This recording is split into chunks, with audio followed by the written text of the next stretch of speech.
going to go ahead and start. There might be some other folks joining in, but um, it is always nice to have this way that we usually start this class. And we just started, I call it like pre-meditation. Like, don't worry, you don't have to rush into, I gotta meditate. Um, Rather, we could just start by appreciating that you got yourself here. I mean, that's probably the hardest thing is to have that thought. Like, I mean, not many people really crave, like, oh, yeah, I really want to go meditate. Often, what we really want are the effects of meditation. We want the after effect, but then we understand, oh, we got to do the work. Like we actually do have to do it in order to get the goodies. And so over time, we get a little more zeal around our practice. So why don't we go ahead and start by just moving into stillness and in some way, just this idea of stopping. In order to do this, we might take some deeper breaths if that helps you to really be aware that you're right here. You're not doing other things because you might have a lot of other things you could do, right? You could, or even worthy things you really could be doing right now. You're choosing to do this, so why not do it wholeheartedly?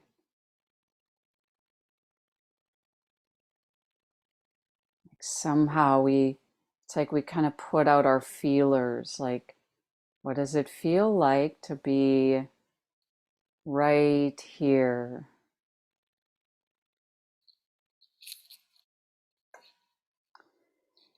And sometimes we use that sound of the bell, that there's just something about that clarity.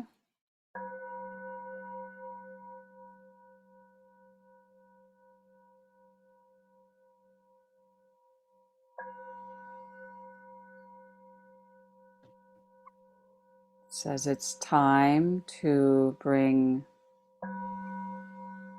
all of your attention right here.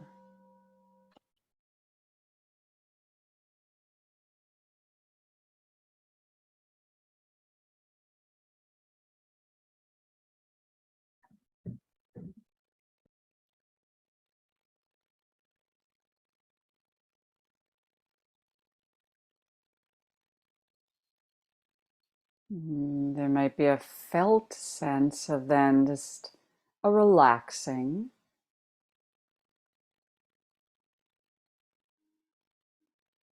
Like we remember, oh yeah, well, part of this practice is really just getting some distance and putting down all of my other, responsibilities or everything else. And we just put it down.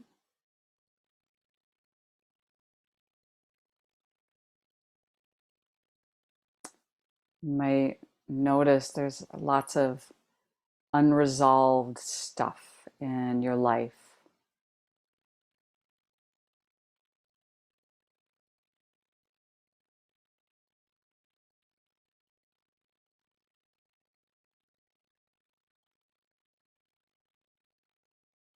But that too, we understand we're not here to figure that out.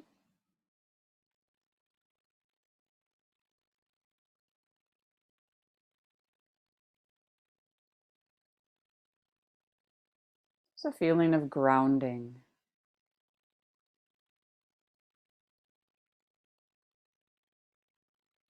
Whatever is touching You just feel yourself kind of landing on earth, almost like you're joining in with nature,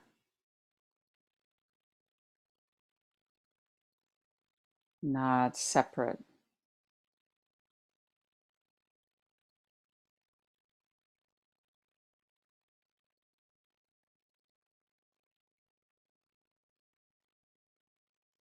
Even as we try to put words to this, like your whole experience right now just becoming more natural.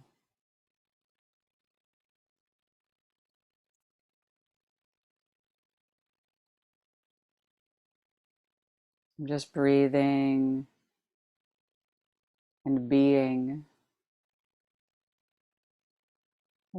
aware of being.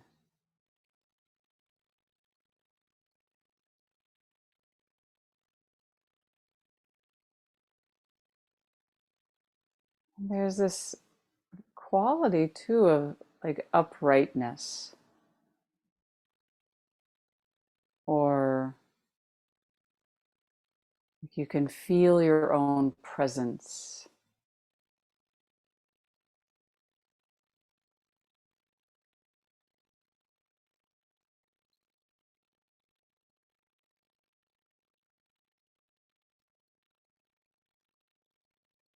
What does your presence feel like right now? Do you sense that it has a quality of being at ease? Do you feel grumpy?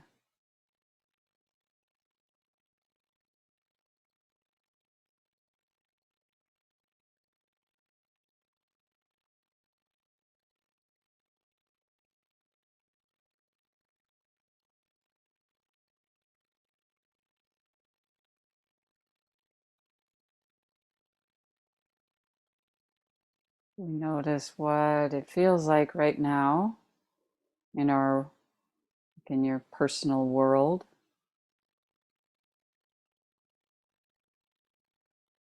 Just opening to how things are right now.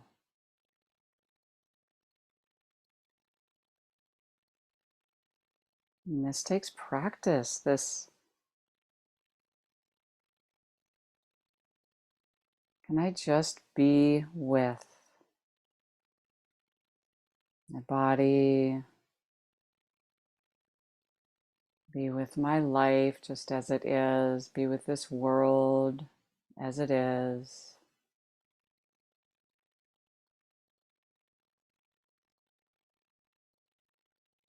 This is why we practice relaxing.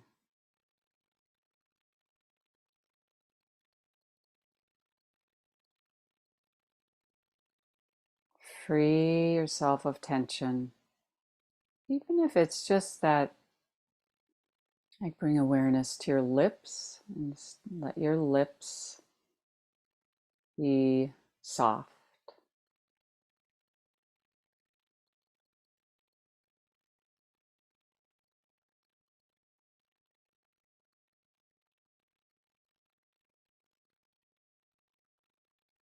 And letting your eyes, your eyelids be soft. So you might have your eyes closed.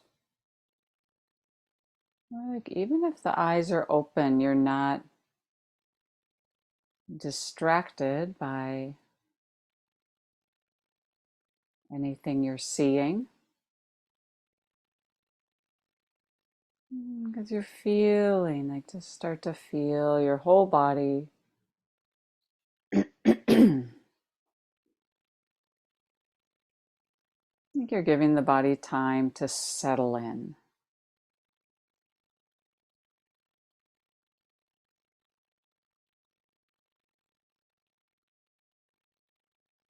Is the body restless?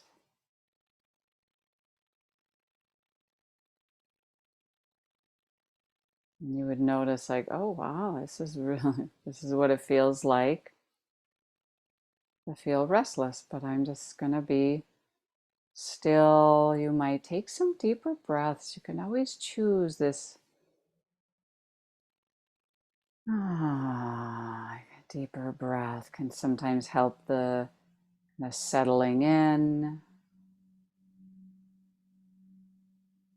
feeling into this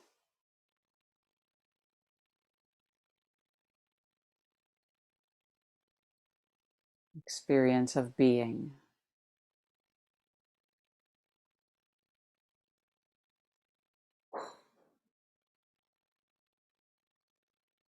Possibly the effort of uprightness. Remember that uprightness for you, like it might actually feel like, yeah, I'm sitting upright. I've got just the right effort. There's no strain. Or even just the uprightness of mind, I am here.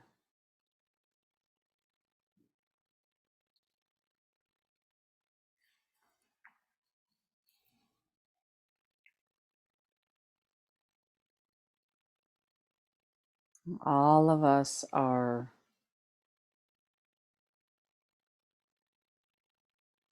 growing, changing beings.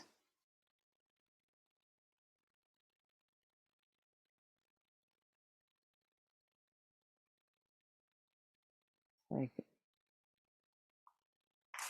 you're still like slowly maturing.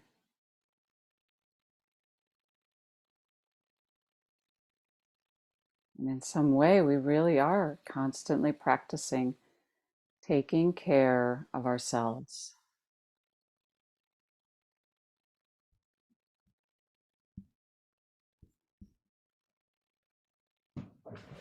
We understand like being human is complex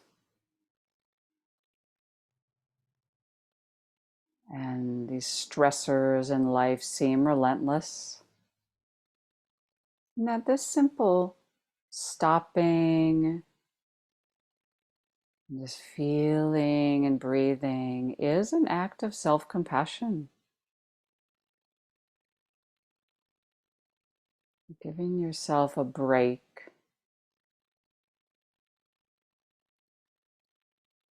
We're breaking free of self judgment,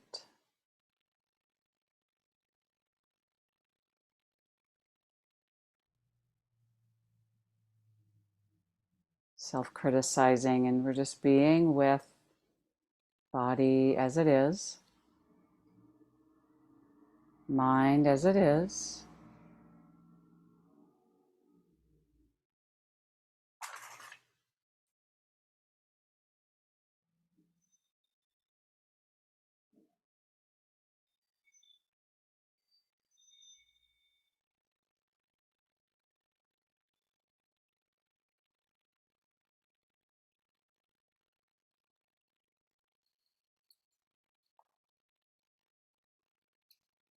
You might even, as you bring awareness like to your face, the skin on your face, there's just that little essence of a smile. This is one of the wise teachings of Thich Nhat Hanh. What would happen? And truly, you might feel like, yeah, not there yet. Uh, but yeah, some of these teachings, even what I'm saying might resonate with you, and others, yeah, maybe not so much.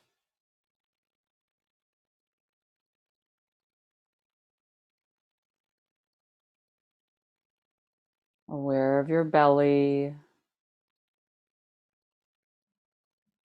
with the kind of the wish to be free of tension. Belly is part of that like grounding, just releasing, putting everything down.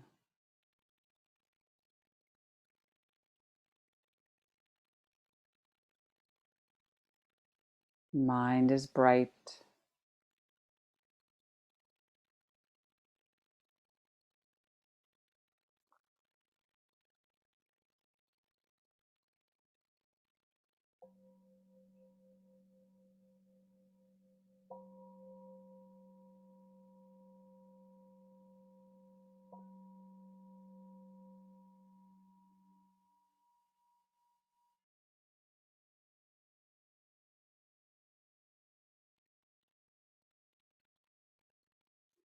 So I'm going to move into sharing a little bit of a teaching that I mentioned.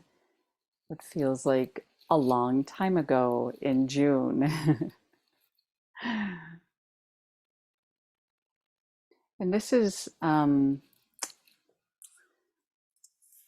of the teachings from a book by Toni Bernhard. So this is her book that's called How to Be Sick, with a pretty butterfly on the cover.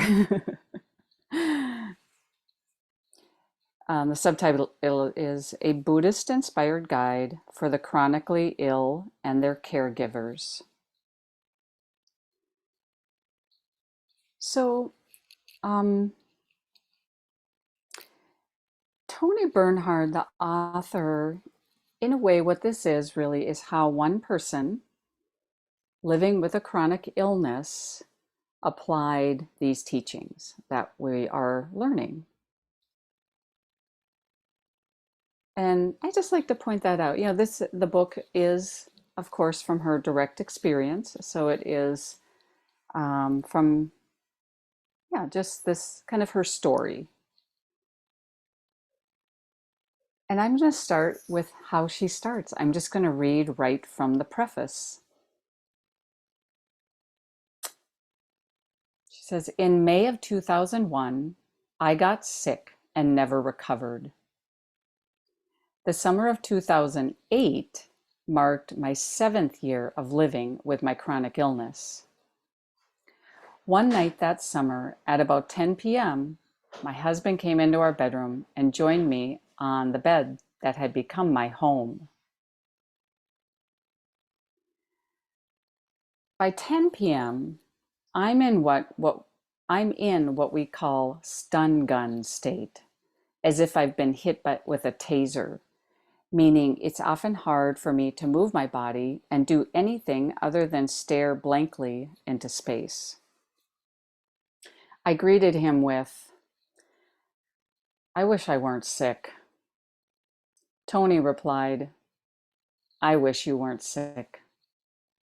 There was a slight pause. Then we both started laughing. Okay, that got said. It was a breakthrough moment for the two of us. We'd had this exchange dozens of times since the summer of 2001, but it took 7 long years for the exchange to bring us to laughter instead of to sorrow and often to tears. This book is intended to help the chronically ill and their caregivers move from tears to laughter. Not always laughter, of course, but laughter enough. And she writes parenthetically, please note that in my writing, chronic illness includes chronic pain. The book's coverage includes the following: weathering the relentlessness of symptoms, coming to terms with a more isolated life, coping with emotional distress, especially fear about the future, handling the misunderstanding of others, dealing with the healthcare system, and, for spouses, partners, or other caregivers, adapting to so many unexpected and sometimes sudden life changes. So I just wanted to share just that, like just in the beginning of how I think too, whether this has come up in this group before, people dealing with chronic illness or chronic pain, but even the title, like How to Be Sick, I think we all have kind of the pain and suffering that comes along with being a human.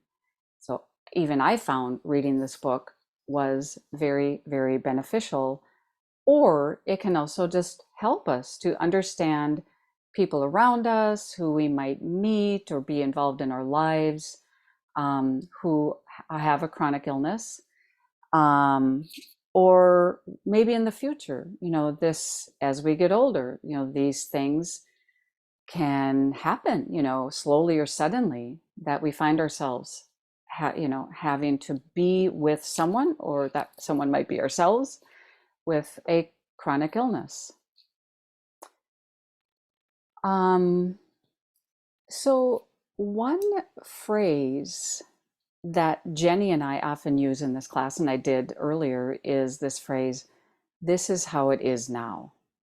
Like, we just stop and feel into, oh, like, this is how it is now. We're like, what's happening right now? And you might notice that how Tony, like how she persevered. Like she said, she went from, it took her 7 years, right? Of how she kept practicing understanding this phrase. Well, this is how it is now. Because her illness came from, she got a virus, and this virus, like, it didn't go away.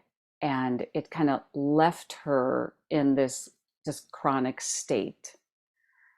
So it was fairly sudden for her. And to continue to be interested in, like, well, this is how it is now, and to probably feel that resistance. I don't like how it is now. And that kind of pain and suffering of not wanting it to be like this, not wanting it to be like this.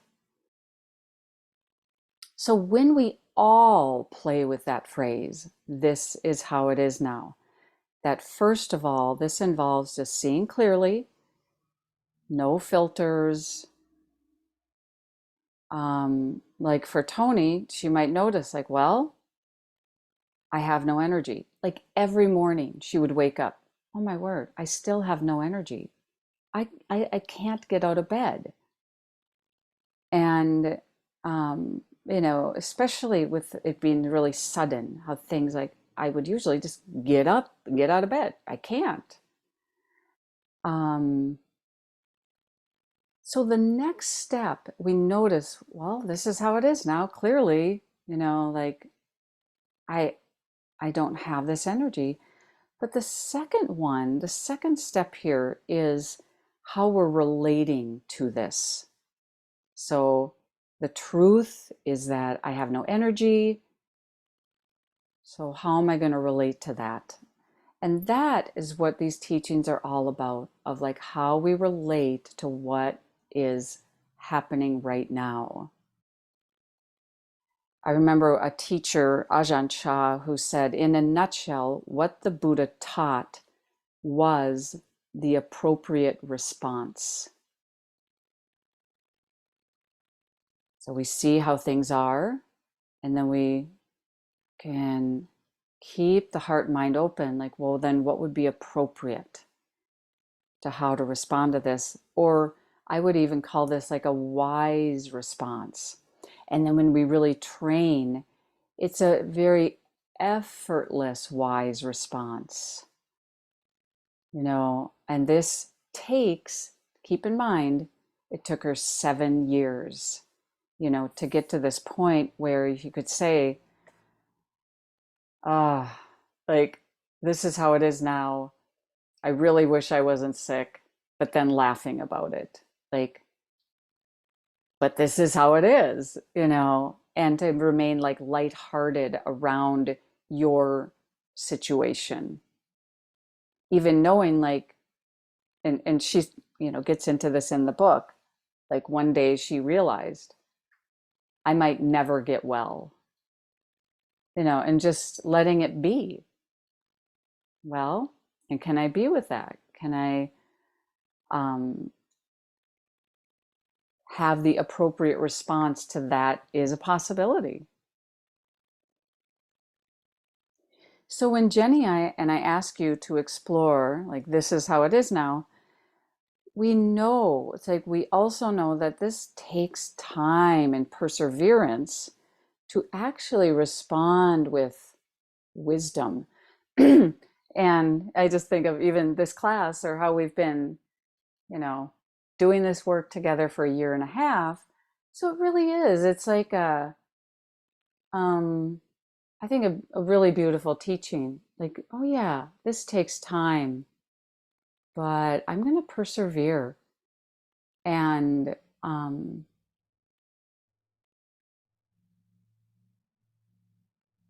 really keep this training,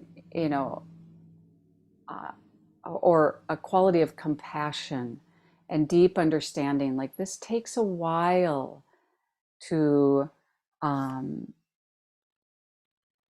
sustain a compassionate quality toward, when there's any kind of, difficulties in life, because they'll keep coming at us, right? Little things, big things.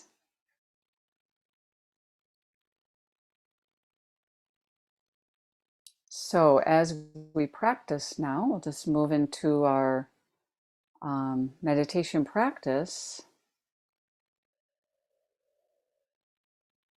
How this is no small thing when, we describe it as we're just sitting and stopping.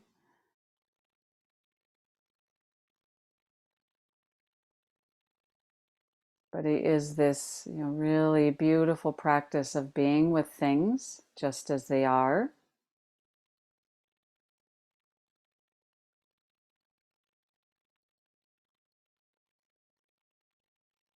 So you might position or reposition your body in a way,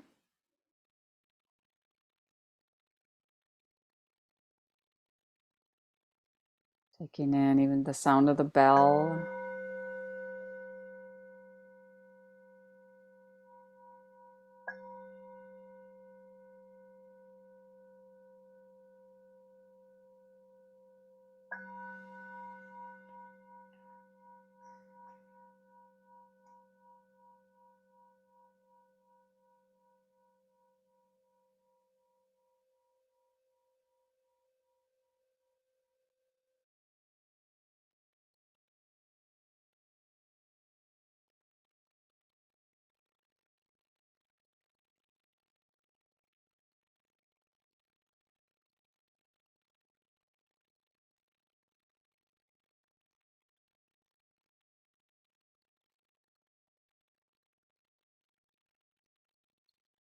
It's said when we have well trained the heart and the mind that everything that comes our way, it's like nothing can shock us or surprise us. It's like, oh, and this too. Yeah.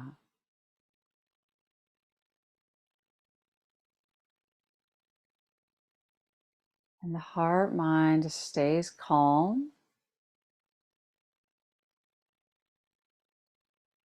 really quite nimble.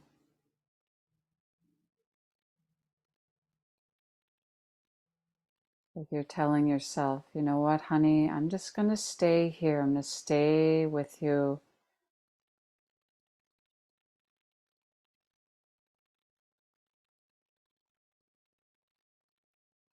Planting these seeds, like, may I be free of tension.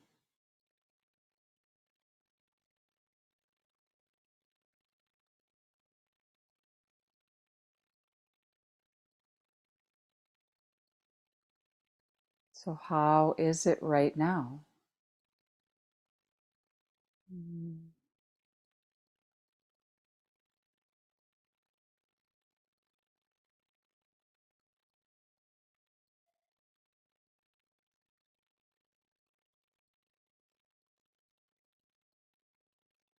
You could just move even into the awareness practice of our senses, like we can feel the body or might listen to sounds. Hey, I could actually just savor this moment of being alive. What would that feel like?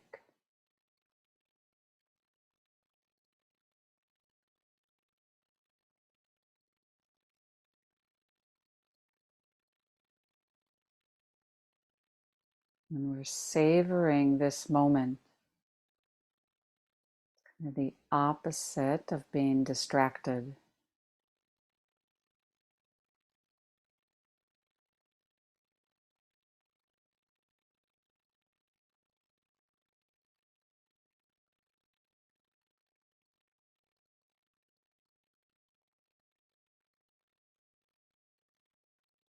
Appreciating if you're sitting, maybe you're at your home. And what does it feel like to have this relatively peaceful moment right in your house?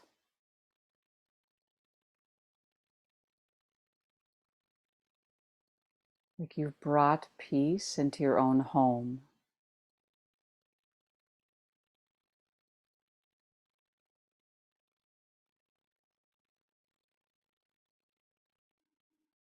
And we get maybe even closer, like the home is right here in the body.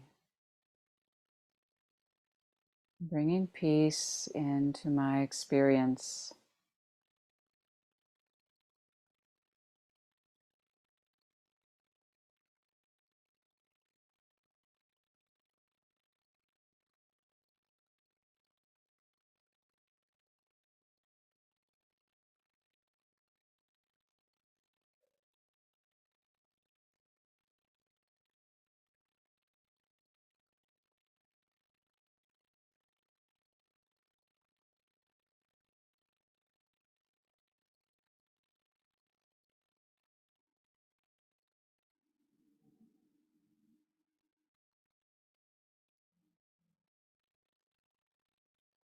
Or you can choose to relax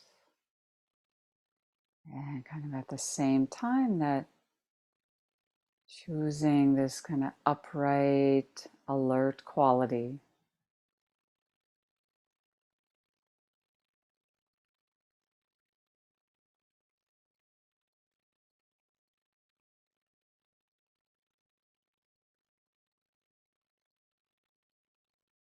Relaxed and aware.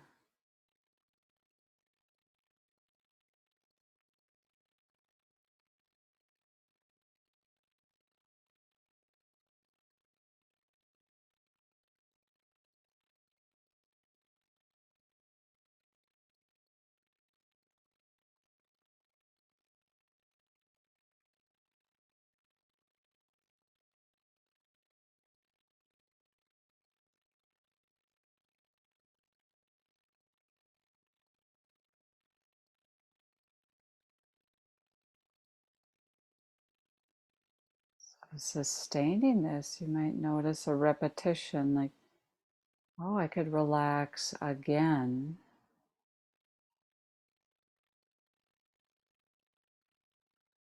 And feel breathing, feeling. The more you breathe, the more you feel.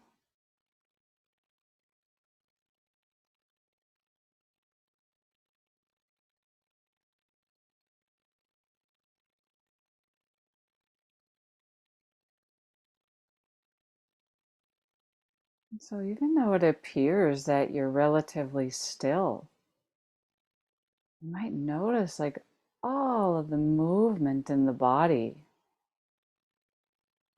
Breath is flowing. Heart is beating. There's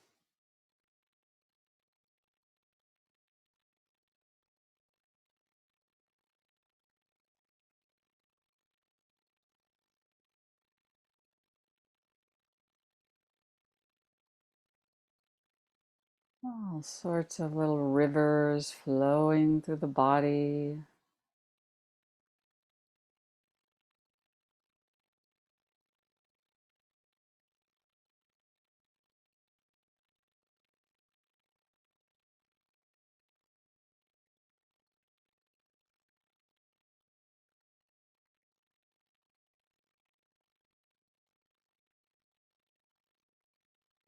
Savoring this moment.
You might play with that softening of your face. You just feel your own radiance, your own presence.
So it's said that on this path of practice that no effort is lost.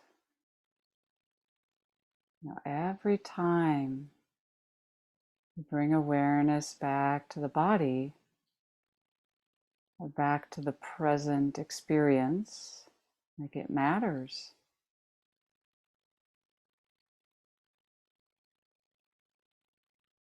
That we remember that we can stay open to how things are. It matters.